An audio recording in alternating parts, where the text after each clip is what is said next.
తులారాశి వారికి ఆంగ్ల సంవత్సర ప్రారంభకాల సమయంలో తృతీయ స్థానంలో చతుర్గ్రహ సంచార స్థితి ఉన్నప్పుడు గ్రహ ఐశ్వర్యాన్ని ఎలా పొందుతూ ఉన్నతమైన జీవన ప్రయాణాల్లో విజయాలు ఎలా కలుగాలో ఈ వీడియోలో సవివరంగా సంపూర్ణంగా తెలుసుకుందాం.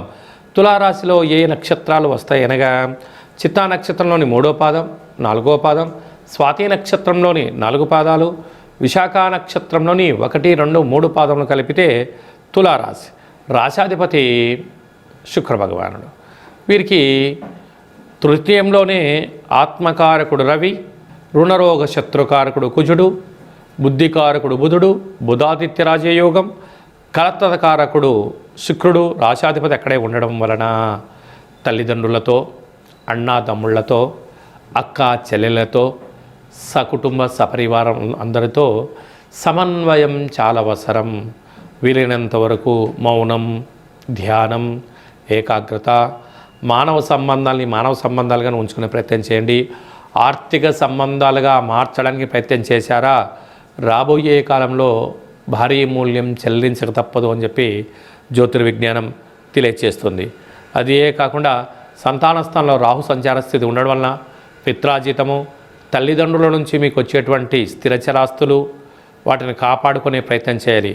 లేకపోతే ఆస్తులు కరిగిపోయే పరిస్థితి ఉంటుంది. రుణ సమస్యలు, రోగ సమస్యలు, శత్రు సమస్యలు కొంచెం ఉన్నాయి.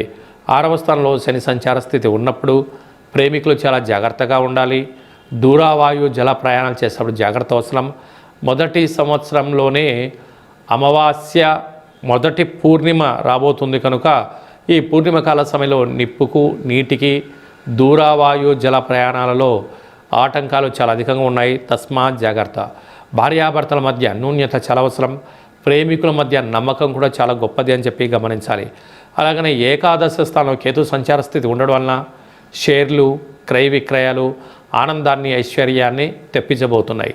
సాఫ్ట్వేర్ ఉద్యోగస్తులు, హార్డ్వేర్ ఉద్యోగస్తులు, వ్యవసాయ సోదరీమణులు, గ్రాఫిక్స్, కెమెరా రంగాల్లో ఉండబడిన వారందరూ కూడా ఈ పూర్ణిమ తిథిన తెల్ల జిల్లేడు పుష్పాలను తీసుకుని వచ్చి మహాదేవుడికి అభిషేకం చేసుకోవడం వలన, అలాగనే కూష్మాణ దీపం పెట్టడం వలన, కాళభైరస్వామి స్మరణ వలన సకల అష్ట కష్టాలు తొలగిపోతాయని చెప్పి గమనించాలి.